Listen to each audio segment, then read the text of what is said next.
नमस्कार, मैं हूं आरिश अजहर आपके साथ। खास पेशकश में आपका स्वागत है। ईडी छापे पर बवाल, ममता की हुंकार, इस खबर के बारे में आपको बताएंगे, लेकिन उससे पहले बांदा से खबर आपको बता रहे। के न्यूज की खबर का असर हुआ है। बांदा के बहुचर्चित खेल मैदान की नीलामी पर रोक। राइफल क्लब खेल मैदान की नीलामी पर रोक लगी है। सदर विधायक प्रकाश द्विवेदी ने लिखा था सीएम को पत्र लिखकर मुख्यमंत्री से मुलाकात की और खेल मैदान की नीलामी प्रक्रिया को रोकने की अपील की। सदर विधायक ने मुख्य सचिव से भी की मुलाकात और के न्यूज ने जनहित प्रोग्राम में उठाया था ये मुद्दा। प्रमुखता से इस खबर को हमने दिखाया था।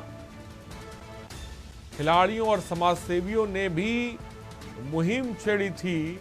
के न्यूज की खबर पर सदर विधायक ने संज्ञान लिया और नीलामी रोकने के बाद खिलाड़ियों के चेहरे पर खुशी लौटी। के न्यूज की खबर का बड़ा असर हुआ है।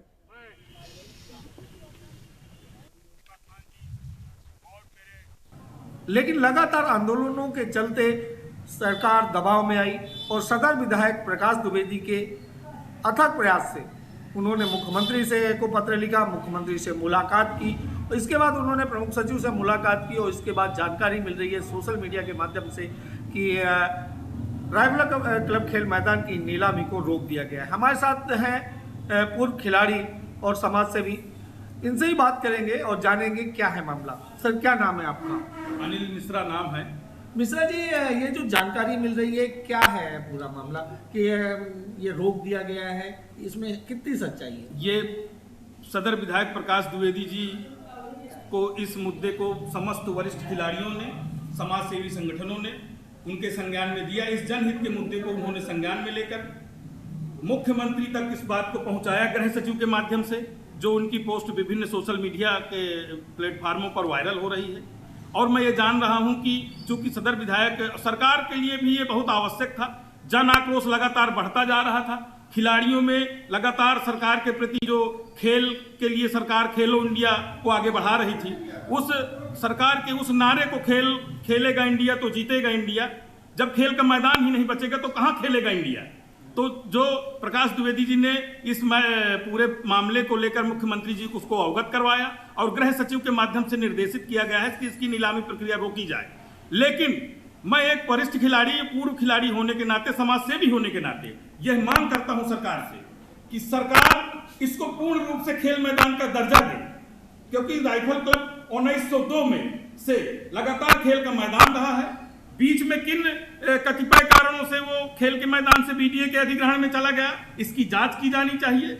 और इस खेल का मैदान जो बांदा में खेल के मैदानों के हृदय की धड़कन माना जाता है, बहुत सारे वरिष्ठ खिलाड़ी, मेजर ध्यानचंद जिसमें सम्मिलित हैं, भारत रत्न से सम्मानित किया गया, पीयूष चावला, आरपी सिंह जैसे क्रिकेट के खिलाड़ी उस मैदान पर खेल कर गए हैं और बहुत सारे ऐतिहासिक तथ्य उस मैदान से जुड़े हुए हैं। तो ये हर खिलाड़ी की धड़कन में धड़कता है राइफल क्लब मैदान। मैं सरकार से यह मांग करता हूं कि इस नीलामी प्रक्रिया को रोककर राइफल क्लब मैदान को पूर्ण खेल मैदान का दर्जा प्रदान करें, ताकि इस ऐतिहासिक धरोहर को बचाया जा सके। ये थे हमारे साथ वरिष्ठ समाज सेवी और पूर्व खिलाड़ी, जिन्होंने राइफल क्लब खेल मैदान के बारे में पूरी जानकारी दी। और ये वही राइफल क्लब खेल मैदान है जहां कई राष्ट्रीय और अंतर्राष्ट्रीय खिलाड़ियों ने वहां प्रतिभाग किया और यहां से प्रतिभाएं निकलकर पूरे प्रदेश और देश में अपना नाम रोशन किया। बांदा से के न्यूज के लिए भगत सिंह।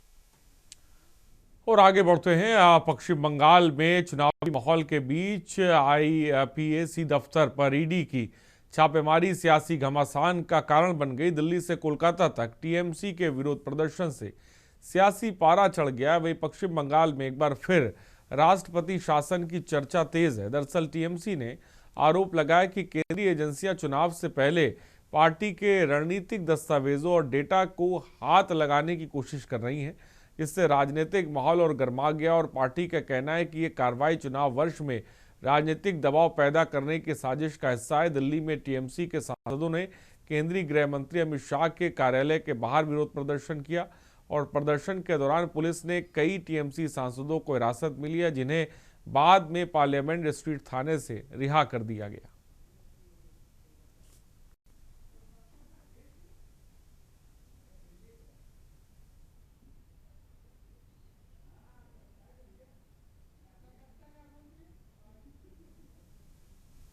आजाद भारत में बंगाल में जो हुआ वो आज तक नहीं हुआ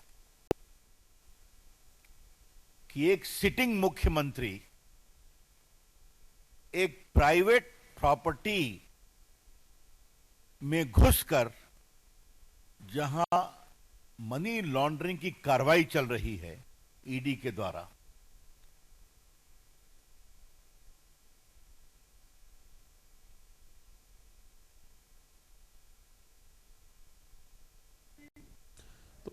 में ईडी की कार्रवाई का भारी विरोध देखने को मिल रहा है और अखिलेश सिंह हमारे विशेष संवाददाता इस खबर पर अधिक जानकारी के साथ जुड़ रहे हैं।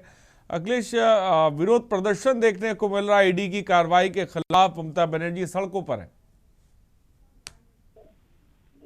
देखिए, पश्चिम बंगाल में ईडी की कार्रवाई के बाद सियासत कलकत्ता से लेकर दिल्ली तक गर्मा गई है, जहां कल ईडी की कार्रवाई और छापेमारी के दौरान पश्चिम बंगाल के मुख्यमंत्री ममता बनर्जी खुद पहुंची और डॉक्यूमेंट लेकर बाहर आई। उसके बाद उन्होंने जो नाराजगी जाहिर की, उसी का असर दिल्ली में बैठे टीएमसी के सांसदों में भी देखने को मिला। 8 टीएमसी के करीब 8 सांसद केंद्रीय गृह मंत्रालय के बाहर पहुंचे, वहां पर विरोध प्रदर्शन जताना चाह रहे थे। वहीं दिल्ली पुलिस ने उन सबको हिरासत में लिया। हालांकि तमाम सांसदों को काफी देर तक हिरासत में रखा गया, उसके बाद छोड़ दिया गया, लेकिन जो महुआ मोइत्रा थी उनको तुरंत छोड़ दिया गया और उनको उनकी फ्लाइट थी तो उनको जाने दिया गया। तो कहा जा सकता है कि पश्चिम बंगाल के विधानसभा चुनाव में भले ही अभी 3 महीने का समय बचा हुआ हो, लेकिन जिस तरह की सियासत दिल्ली से लेकर पश्चिम बंगाल तक चल रही है और ईडी की छापेमारी से लेकर तमाम जो एजेंसियां हैं, चाहे वो सीबीआई हो, इनकम टैक्स हो, ईडी हो, सभी की कार्रवाई लगातार पश्चिम बंगाल में चल रही है। और दूसरी सबसे बड़ी वजह है कि एफआईआर मामले को भी लेकर राजनीतिक मुद्दा गरमाया हुआ है। भारतीय जनता पार्टी और तृणमूल कांग्रेस दोनों के नेताओं के बीच आरोप प्रत्यारोप का दौर जारी है। अब जहां तक सवाल है मुख्यमंत्री ममता बनर्जी, तो वो भी पूरी तरह से मैदान में कूद गई है। कल का जो सियासी नाटक पूरी तरह से देखने को मिला, उसमें ममता बनर्जी जिस अग्रेसिव मूड में सामने आई और सड़क पर उतरी और उसके बाद कागज को ईडी के सामने से लेना और सड़क पर आकर जवाब देना, इसे कहा जा सकता है कि पश्चिम बंगाल की जनता अपने नेता को इसी तरह से सुनना और समझना चाहती है और देखना चाहती है। और टीएमसी कार्यकर्ता खासकर ममता बनर्जी के इसी मूड को और एक खास समुदाय का जो वोटर्स है, जो ममता बनर्जी की पार्टी को खासकर वोट देता है, वो चाहता है कि उनकी नेता, उनके मुख्यमंत्री इसी तरह से बीजेपी के खिलाफ अग्रेसिव रहे। प्रधानमंत्री नरेंद्र मोदी, केंद्रीय गृह मंत्री अमित शाह के खिलाफ जवाबी बयानबाजी जो जिस तीखी तलखी के साथ देती है, वो उनको पसंद आता है। शायद ममता बनर्जी उसी लहजे में भारतीय जनता पार्टी और केंद्र सरकार में अगर बैठे कह जाए तो प्रधानमंत्री गृह मंत्री अमित शाह को जिस तरह से वो घेरती हैं, तो इससे कहा जा सकता है कि वो अपने वोटर्स को पूरी तरह से खुश करती है। इसका असर उनको विधानसभा चुनाव में मिलेगा। लेकिन राजनीतिक सियासत कलकत्ता से लेकर दिल्ली तक जो गर्म है, उसको लेकर भारतीय जनता पार्टी की तरफ से भी आज प्रेस कॉन्फ्रेंस की गई। सांसद रविशंकर प्रसाद की तरफ से प्रेस कॉन्फ्रेंस में ममता बनर्जी को तमाम तरह के संवैधानिक, अनुशासनात्मक और असंवैधानिक तमाम तरह की दलीलें और उनको ज्ञान दिया गया।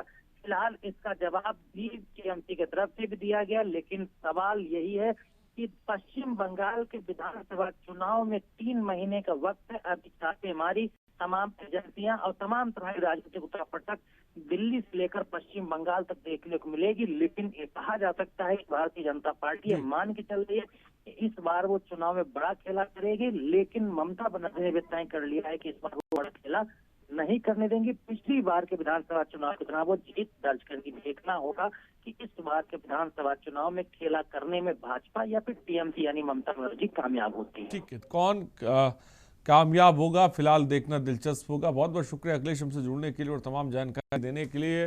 तो दिल्ली तक विरोध प्रदर्शन से जो सियासी पारा है वो हाई हो गया है। ममता बनर्जी सड़क पर साफ तौर पे हैं और दिल्ली में भी प्रदर्शन हुआ है। ईडी की छापेमारी को लेकर साफ तौर पे ये प्रदर्शन देखने को मिला है।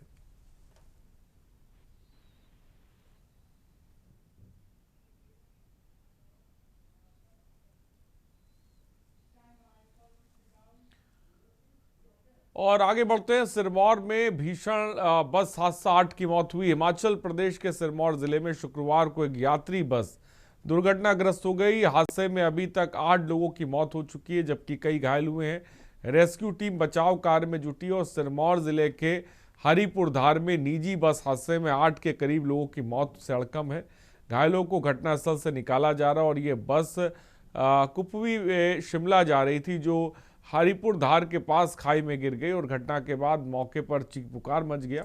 हादसा इतना भयानक था कि बस के परखच्चे उड़ गए हैं। बस में 30 से 35 लोग सवार थे। और विनोद गुप्ता हमारे संवाददाता इस खबर पर जुड़ गए। विनोद, हरिपुर धार में भीषण सड़क हादसा हो गया है, 8 लोगों की मौत हो गई है, क्या ताजा अपडेट है? बिल्कुल, देखिए हिमाचल के सिरमौर जिले के अंदर जो शुक्रवार के सुबह के आसपास जो हादसा हुआ है, और लगभग एक बस जी प्राइवेट बस थी जो कि शिमला कुपवी से शिमला जा रही थी। एक निजी बस थी, अचानक जो बताई जा रही है कि तेज गति से थी और नियंत्रण खो चुकी, उनकी हाइट से बस नीचे आ रही थी, तो कहीं ना कहीं एक बड़ी तेज रफ्तार से थी और नियंत्रण खोने की वजह से हादसा हुआ है, जिसमें लगभग अभी तक 9 लोगों की जो है पुष्टि हो चुकी है, मौत हो चुकी है लोगों की। और भी जो लोग बताया जा रहे हैं 30 से 35 लोग की संख्या थी और 28 के आसपास जो लोग हैं इसके अंदर अभी भी कहते बहुत गंभीर रूप से घायल बताए जा रहे हैं। जी ठीक है, बहुत बहुत शुक्रिया हमसे जुड़ने के लिए और तमाम जानकारी देने के लिए।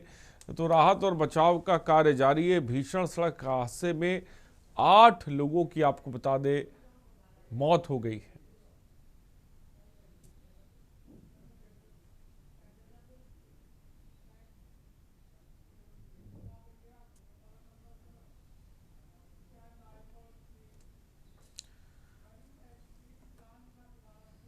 और अगली खबर की तरफ बढ़ते हैं। मैन्युफैक्चरिंग प्लांट का शुभारंभ, खबर लखनऊ से। मुख्यमंत्री योगी आदित्यनाथ और रक्षा मंत्री ने लखनऊ में अशोक लीलैंड के इलेक्ट्रिक वाहन की मैन्युफैक्चरिंग प्लांट का उद्घाटन किया।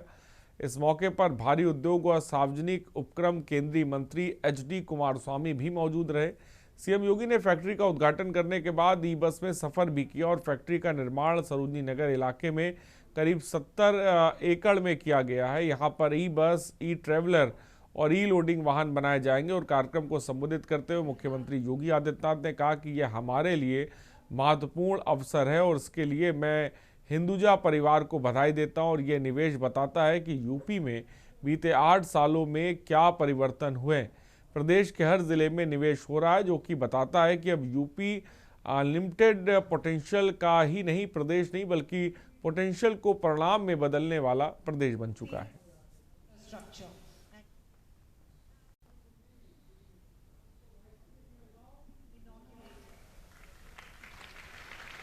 एपी हिंदुजा जी, श्री राजनाथ सिंह जी के लिए एक मोमेंटो हो जाए। तालिब की तरफ से एक स्मृति चिन्ह। इस मोमेंटो के जरिए it is a symbol for the gratitude that we have to them for their presence here today. एक बार फिर से हमारे मुख्य अतिथियों के लिए जोर। और रुकते एक छोटे से ब्रेक के लिए। ब्रेक के उस पार खबर आपको दिखाएंगे, जमीन के बदले नौकरी।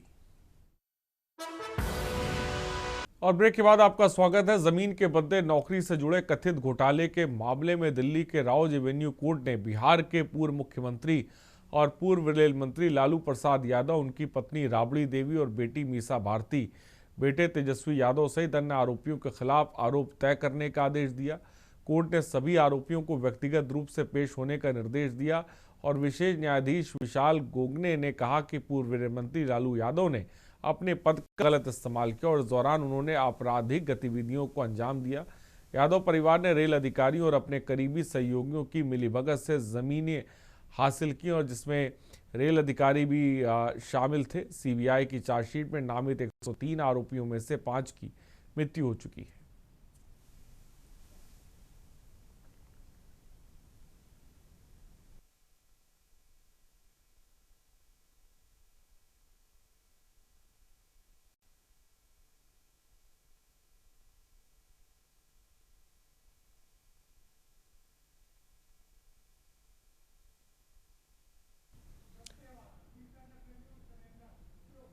और अगली खबर की तरफ बढ़ते, दंतेवाड़ा 63 नक्सलियों का सरेंडर। छत्तीसगढ़ के दंतेवाड़ा जिले में नक्सलियों के खिलाफ चलाए जा रहे बड़ी कामयाबी हाथ लगी अभियान में लोन वराटू अभियान के तहत आज 63 नक्सलियों को आत्मसमर्पण किया गया, जिनमें 18 महिला नक्सली शामिल थीं।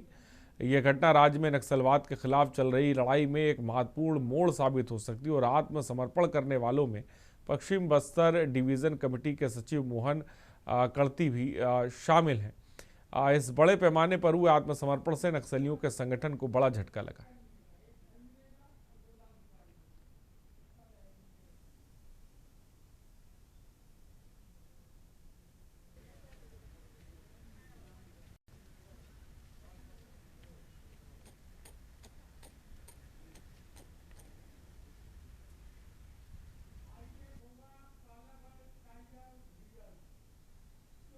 और आगे बढ़ते हैं, वन जीवों के लिहाज से उत्तराखंड के संवेदनशील डिवीजनों में शामिल कालागढ़ टाइगर रिजर्व की सुरक्षा हाईटेक होने जा रही है। वन जीवों की सुरक्षा के साथ किसी प्रकार का कोई खिलवाड़ ना हो, इसके लिए केटीआर में दो क्यूआरटी बनाने के साथ ही जगह जगह ट्रैकिंग और आधुनिक हथियारों से वन कर्मियों को लैस किया गया। और केटीआर के एसडीओ अनामिका बरकवाल ने जानकारी देते हुए बताया कि मानव वन्य जीव संघर्ष को देखते हुए भी अतिरिक्त सतर्कता बरती जा रही है।